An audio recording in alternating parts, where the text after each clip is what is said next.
Hi everybody, Dacob here. Welcome back to the Fragrant Bunker. It's that time of year, y'all. Usually I'm obsessed in autumn, and I'm filming this video in September with Pour Monsieur. Now, I've reviewed this one several times, but I use it a lot in autumn. It's just the love of my life. Eau de Toilette. And, well, the bottle is, as you can see, at its last droplets. So I have this little tradition on my channel every time. It's one of my favorite Chanel perfumes of all time, by the way. So every time I do a new unboxing, every time I open up a new batch of Pour Monsieur Eau de Toilette, I film it. And today is one of those days. Now, I'm also going to be unboxing something, and we're going to do a little tiny review of the new batch, right? But also, I'm going to unbox something else as well. So this is a Chanel perfume video. Subscribe to my channel if you haven't already. You can also join me on Patreon, superdacob all spelled together, for extra perks. Thank you to all my patrons who have pledged. This video is being filmed live in front of a live virtual audience on my main superdacob channel, where I live stream every Saturday, and you're all invited to join the chats. So let me cue in my live chats, my co-chattors. Hi guys, let's unbox this video together. Let's unbox this perfume together. So, you guys, I'm so excited because it's like giving birth to a new perfume, and I love my Pour Monsieur Eau de Toilette. By the way, just because it's called Pour Monsieur doesn't mean it's just for men. You know, perfumes know no gender. Ladies out there, this is so beautiful for women and for men. It just smells so divine on the skin. It's a beautiful chypre. A little bit of labdanum. It says ginger, cardamom, gorgeous Sicilian bergamot. And then it dries down to this beautiful warm heaven. Oh, so wonderful. Now, the batch code that I have here is 5503, I want to say 5303, and I'm going to be unboxing a brand new one. I have my stash of these. This is like good wine. That's why it's such a special ritual occasion. Whenever I unbox a new Pour Monsieur, I take it out of my own batch. I've been buying these up like crazy just in case, you know. Also, I bought up as many as I could right as the pandemic began, right before and as it began, because I had a sneaky suspicion that the pandemic would mess up the harvests, raw materials. There's going to be shortages in perfumes. And I made a video about this way back in early 2020. I warned everybody and I said, the perfumes you love, buy them now, because they're going to get watered down, changed, or discontinued, because we're going to go through a lot of trials and tribulations. And it's true, it's happening today. So the batch code of this one is 4903. So it's etched at the bottom. It's like etched in there, 4903. But we're also going to have that same code on the bottle. You might be able to see it in the glass later. So we're unboxing it. Okay, so it's official. We're going to unbox this thing.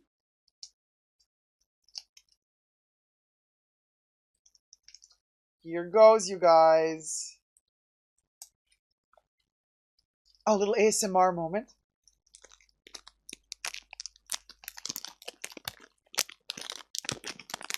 Okay, I'm just kind of detaching this. And now we just push it out. I never take the foliage off. I protect these beautiful boxes. I love this gray.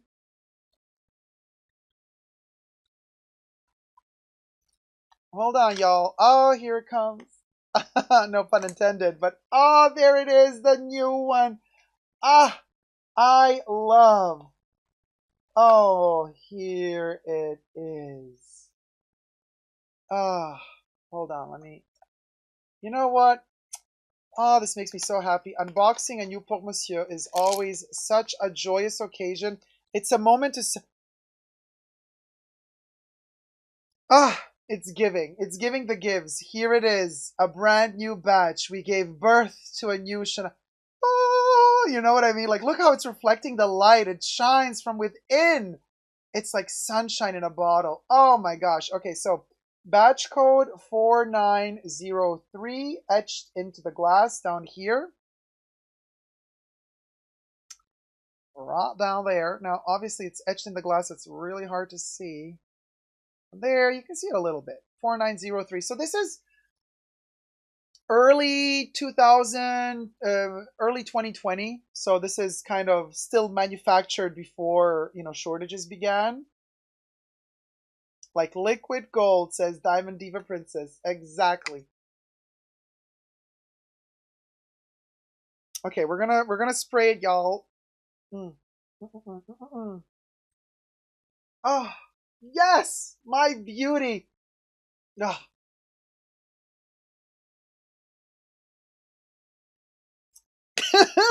Take me to church. Oh, oh my gosh, so zesty, sparkly. That bergamot opening. Mm, divine. Love of my life. And still a couple of droplets left in this one. So, of course, I'm gonna finish this one up as well. But oh man, let me tell you, that bergamot, that Sicilian bergamot, it's slightly bitter but zesty in just the right way.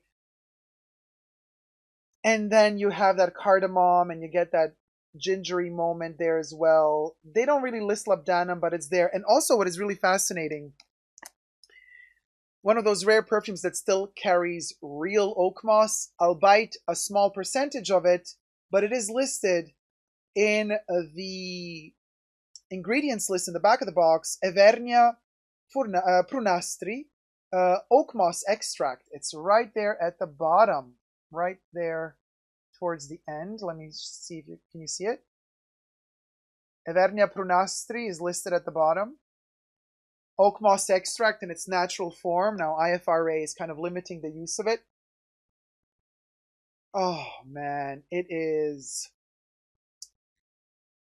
I always say there's a reason why Coco Chanel does, when she nails it, she only does one of a kind. What am I saying by this? By this, I'm saying I'm wearing a Chanel ring. I'm wearing a Chanel Platinum ring. Now, Coco did only one fine jewelry collection in her life, and that was in 1932, and it was the Diamonds and Platinum Stars Constellation Collection. She's like, okay, you want me to do jewelry? I'm going to do it, but I'm going to do it right.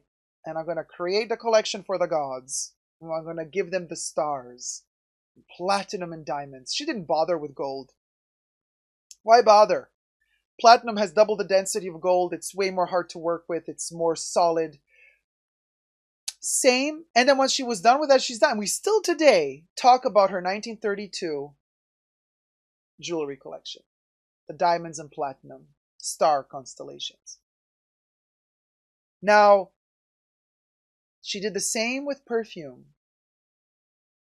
She only created one male perfume in her lifetime.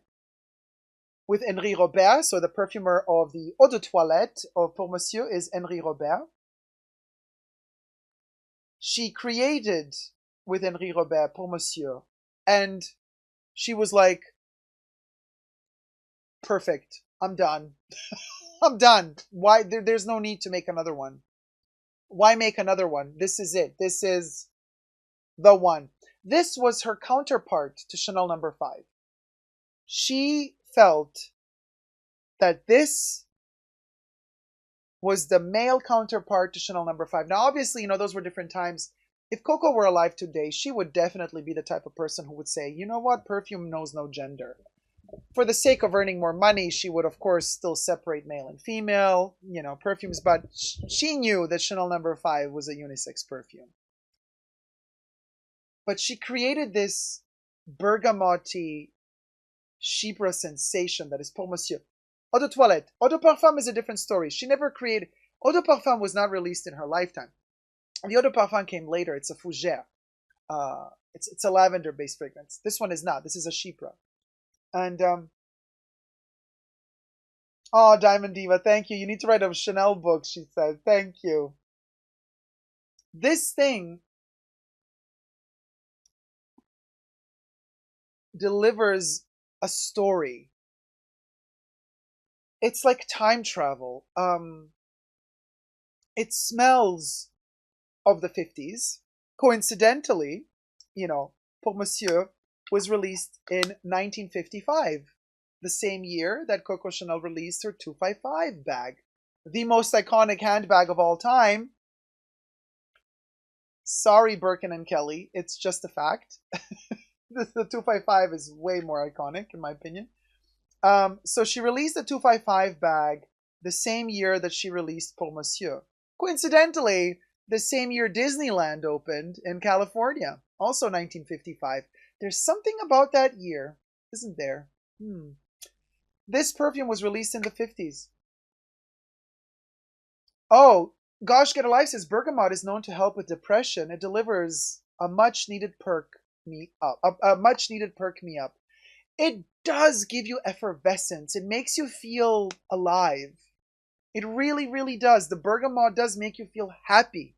It gives you that boost of happiness. But then the ginger in there and the cardamom, they turn it around and they ground it so nicely. Such a beautiful fragrance. I mean, and I've reviewed it 1,000 times, but every time I smell it, I do feel like I'm traveling back to 31 Rue Cambon in 1955. Actually, slightly before that, because they haven't launched it yet, in 1954.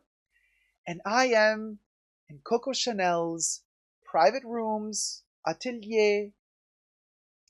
She's sitting down on her chair. She's tired of working. She's been working on shoulders of a tweed jacket the whole day.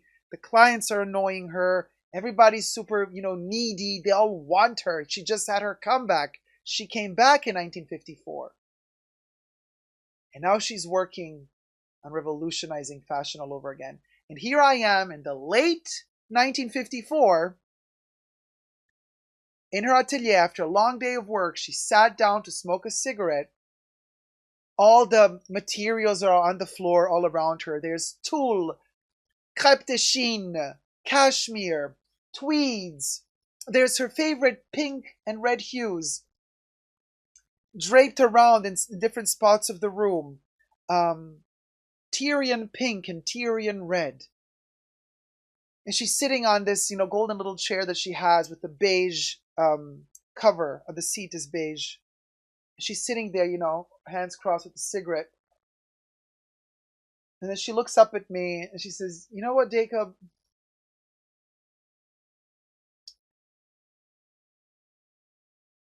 This is the perfume that Henri Robert was working on." And she hands me this little bottle. And she's like, "What do you think? Before we go to dinner." And she always had just a little broth, like a bone and meat. That was her dinner. Oh, Mademoiselle would not be eating carbs, honey. No, she loved her little broth, little beef stew or beef broth, and that's all she had. And she's like, "What do you think?" And I'm like, "Coco, first of all, I have no words. You invited me into your ateliers to just have this opportunity to sit with you while you're like chilling, smoking a cigarette, coming down after a day of work before we go to dinner. And you're letting me sniff this beauty before it gets launched. This is your comeback. You're coming back late 54, but 1955, you're releasing this next year. This smells as fresh as your comeback. This.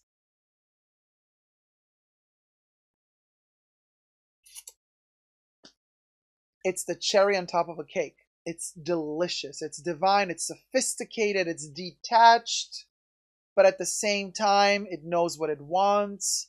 It's cold just to the right degree, but then it warms up on the skin. So it has that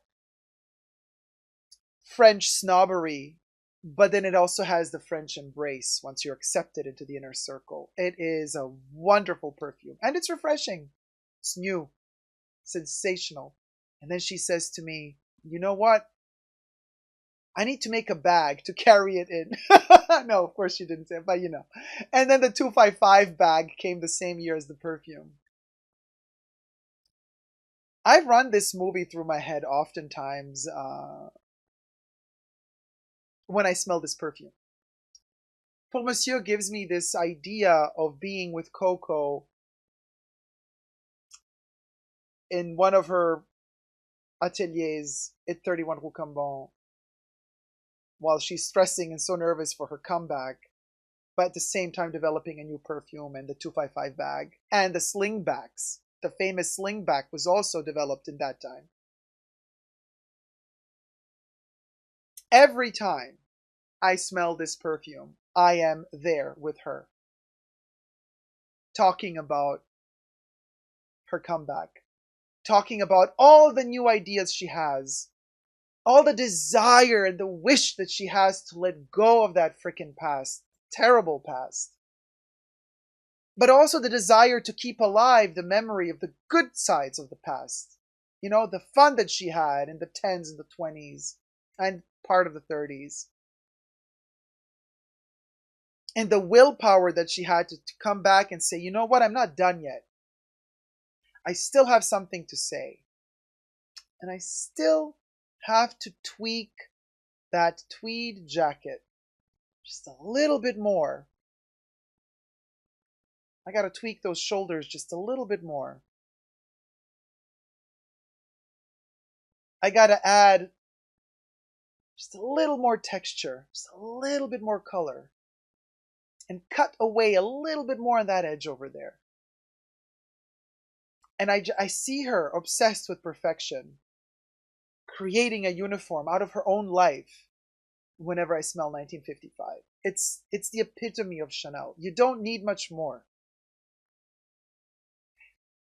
And I'm not going to say this on my main channel because nobody listens when I say this. But I can say it here because even here nobody cares about Chanel bags on my perfume channel. But I'm telling you, you don't need to keep buying a new Chanel bag every season to get close to Chanel. You need that one bag, that one perfume. 2, because you also need Chanel No. 5. And you need that one platinum ring. If you can afford the tweed jacket, for sure, the slingbacks, the Byzantine brooch, skirt or pants, depending what you prefer, and a Tyrian pink shirt to go with the Tyrian pink camellia. A strand of glass pearls, white gloves, lined in Tyrian pink interior leather, and you're good to go. Now, if you really want to keep it real, you're going to need a cigarette with that. Thank you guys so much for watching. Until next time, keep dreaming and smelling this beauty. Oh, one more thing. Almost forgot. There's a modern day Chanel as well that I have to unbox before we go. And I've finished my limited edition from last summer, Coco Mademoiselle L'Eau. Oh my god, I love this one so much. So I stocked up on this one last year because it was a limited edition. And I finished my bottle and now I have to open a new one. I hate taking out of my private stock, but I have to because I love how this one smells so much. It's a very light fragrance, but it has real jasmine sambac extract and real rose extract in here. So it is such a, it's very light. It's not a high dosage, but it's also listed in the back. So, oh, where is it? Yasminum sambac, jasmine leaf cell extract, and rosa centifolia flower extract. So we're unboxing this one as well because I'm so craving this. You know, time to unbox another one because why doesn't it want to come out?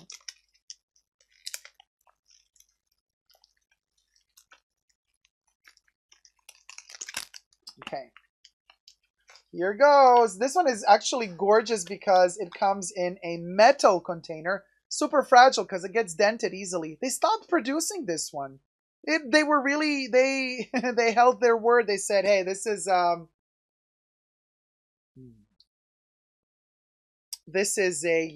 limited edition summer 2021. So we're only going to make a few of them and then done. So, but before I spray this one, I want to say this is a review for another video almost. Wouldn't you agree? Now for real. Until next time, never forget to never give up on love and subscribe.